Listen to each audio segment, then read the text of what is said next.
Hola, esta es una clase para los estudiantes de la Facultad de Agronomía y Zootecnia de la Universidad Nacional de Tucumán de la materia Nutrición Animal. Quienes habla es la ingeniera zootecnista Cristina Marchetti y lo que les voy a comentar es sobre el metabolismo del agua. ¿Qué es el agua? El agua forma alrededor del 70% del tejido blando de un animal adulto y muchos tejidos contienen entre un 70 y un 90% de agua. De hecho, se puede considerar que los elementos vivientes del organismo habitan en agua, así como sucede en las especies acuáticas. El agua no es meramente un material inerte o solvente, sino que es un constituyente activo y estructural. Si, por ejemplo, colocamos un huevo de rana en agua estéril y filtrada, nace un renacuajo que pesa varios gramos. El renacuajo tiene menos materia seca que el huevo original, ya que parte de ella ha sido utilizada para proporcionar energía requerida para su proceso de desarrollo. El aumento de peso es debido a la asimilación de agua que se convierte en parte esencial del organismo. Por lo tanto, lo que hace que el renacuajo se desarrolle y crezca y aumente de tamaño es el agua y no la materia seca que tiene en sí. Esto quiere decir que el agua es el componente individual más abundante del organismo, representado aproximadamente por las 2/3 partes de la masa total. Además de sustancias inmediatamente esenciales para la vida, el agua ocupa el segundo lugar, que es superada solamente por el oxígeno. Un animal que es sometido al ayuno puede soportar prácticamente la pérdida total de su grasa y la mitad de su proteína, mientras que la pérdida de una quinta parte de su contenido de agua le resultaría fatal. Esto quiere decir que es mucho más sensible a las pérdidas por agua que a las pérdidas por cualquier otro compuesto nutritivo. Las cantidades que posee un organismo es muy constante, siendo mínima en las dentinas de los dientes, que es de un 10%, y máxima en la sustancia gris del cerebro de un 85%.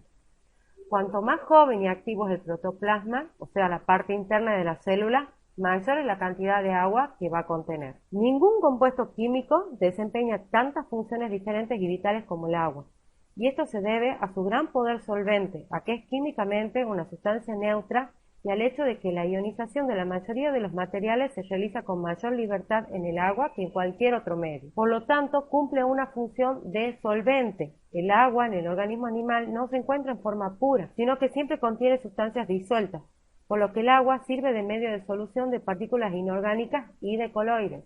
También constituye un medio para la digestión, absorción, metabolismo, secreción y excreciones de coloides, además de la conexión entre célula y célula de un tejido que se realiza por medio del agua. Sirve de transporte, ya que el agua representa un vehículo para el transporte de nutrientes, residuos, hormonas, gases y otros tipos de materiales. Participa en la hidrólisis de muchos procesos catalíticos, como por ejemplo un disacárido necesita la presencia del agua para dividirse en dos monosacáridos. La palabra hidro viene de agua y lisis de ruptura. Necesitan la ruptura de una molécula de agua para que se produzca esa reacción. También sirve para la regulación de la temperatura y desempeña un papel fundamental para mantener igualada la temperatura en todo el organismo y con un valor constante. Esta función se aplica por tres propiedades físicas del agua. Por un lado, la conductividad, que facilita el equilibrio térmico manteniendo la temperatura uniforme en todo el cuerpo. Por el otro lado, el calor específico, que permite absorber el calor de las reacciones químicas con un mínimo aumento de la temperatura. Cannon señalaba que el calor producido en un esfuerzo muscular máximo y continuo por 20 minutos sería tan grande que si no fuera disipado rápidamente produciría el endurecimiento de las sustancias albuminosas, como sucede en los huevos cocidos. El elevado calor latente de evaporación se debe a que por su estructura bipolar el agua forma puentes de hidrógenos creando grandes estructuras que para volver a ser una sola molécula necesitan mucha energía.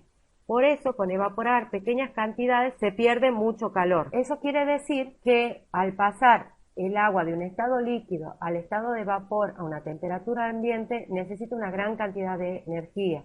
Por lo tanto, va a evaporar una gran cantidad de calor cuando el animal lo necesite. Los órganos de los sentidos también necesitan del agua. El sabor y el olor son resultado de la estimulación por compuestos químicos en solución. El sonido es conducido a través del oído interno por un líquido constituido principalmente por agua. El funcionamiento de los canales semicirculares del equilibrio dependen de la presencia del agua en dichos canales. La transparencia de los medios del ojo se mantiene por el agua. Es lubricante y amortiguador. Actúa como lubricante para superficies móviles como las articulaciones a través del líquido sinovial, como amortiguador en corazón e intestino. El líquido cefalorraquídeo está cubriendo el cerebro, al igual que la médula espinal, están compuestos por líquido que sirve de amortiguador. Sirve en el intercambio de gases en la respiración. El agua humedece la superficie de los alvéolos pulmonares para que se realice la difusión de los gases. Ahora, ¿cómo es la composición de los fluidos dentro del organismo del animal? El agua que posee el organismo se distribuye en distintos compartimentos.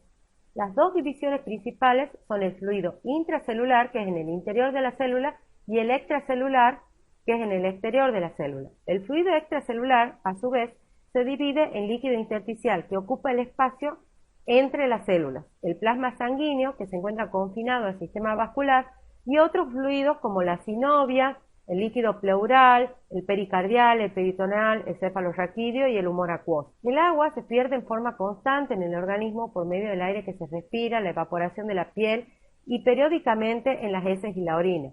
El agua se repone bebiéndola para satisfacer la sed o a través del consumo de alimentos que tienen elevado contenido de humedad. Las moléculas de agua pasan fácilmente a través de las membranas celulares para mantener el equilibrio osmótico e hidrostático, que está relacionado con el transporte de los elementos minerales, nutrientes y productos de desecho. El agua que se absorbe en el tracto intestinal pasa al líquido extracelular de la sangre, cuyo volumen es regulado en su mayor parte por el contenido de sodio del cuerpo, que es el catión más importante en este líquido, mientras que el espacio intracelular predominan el potasio, el calcio y el magnesio. Este es un esquema que muestra la distribución del agua en un mamífero. Ingresa el agua a través de los alimentos y el agua de bebida va hacia el estómago, del estómago hacia los intestinos. En el intestino puede ser absorbido y va hacia el plasma sanguíneo, luego este lo distribuye hacia los fluidos intersticiales y hacia los fluidos intracelulares. El agua puede perderse a través de las heces, desde los intestinos hacia las heces, o por el plasma sanguíneo en los riñones, donde se produce una filtración de compuestos de residuos y se eliminan a través de la orina. También se puede perder el agua por los pulmones, a través de la respiración, la piel por evapotranspiración y producción a través de compuestos como la leche. El volumen de los fluidos corporales en los órganos y los tejidos es muy similar en todos los animales, con independencia del tamaño. Los músculos y la piel representan un total de hasta un 50-60% del agua total del cuerpo, el líquido intersticial un 15% y el plasma sanguíneo un 5%. El tejido adiposo contiene un 30% de agua. El porcentaje de agua orgánica total es influenciado intensamente por la cantidad de tejido adiposo presente. La grasa actúa como diluyente, ocupando un espacio y un peso que confunde totalmente la interpretación de datos, expresando el contenido de agua del peso total del animal. Por lo tanto, dada la constancia del contenido de agua en relación al peso del organismo sin grasa, la determinación del contenido de agua en relación al peso total puede servir para calcular la grasa que contiene el organismo. Esta se la calcula a través de una fórmula que dice que el porcentaje de grasa es igual a 100 menos el porcentaje de agua sobre 0,732.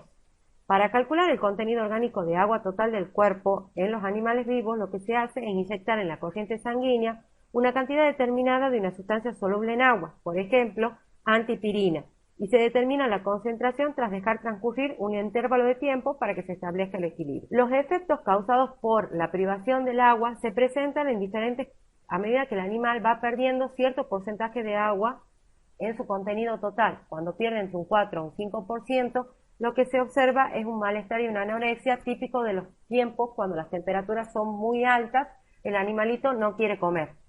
Ahora, cuando pierde entre un 6 y un 10%, ya presenta jaqueca, los movimientos pierden coordinación, el habla se vuelve confusa y se nota disnea y cianosis. Disnea es una dificultad para respirar y cianosis es un color azulado en la superficie de la mucosa que se debe a la imposibilidad de la hemoglobina de oxigenar esos lugares. Ahora, cuando pierde entre un 12 a un 14%, los ojos se hunden, la piel se arruga y se pierde la capacidad para deglutir y empieza a delirar. Algunos animales en el desierto, como el camello, pueden tolerar una deshidratación más severa que el hombre, o el perro, sin sufrir un aumento explosivo del calor. Generalmente los animales privados por agua se rehúsan a comer en las primeras etapas de la deshidratación y no consumirán alimento seco hasta que hayan tomado suficiente agua. Ahora, cuando ese déficit del 14% es mayor, al perderse agua en la sangre, esta va a aumentar su viscosidad y su resistencia al fluir. Cuando el aumento del ritmo cardíaco no es capaz de circular la sangre tan rápido como es necesario para disipar el calor de las partes profundas del cuerpo, se presenta un aumento fatal de la temperatura corporal, lo que lleva a la muerte de los animales.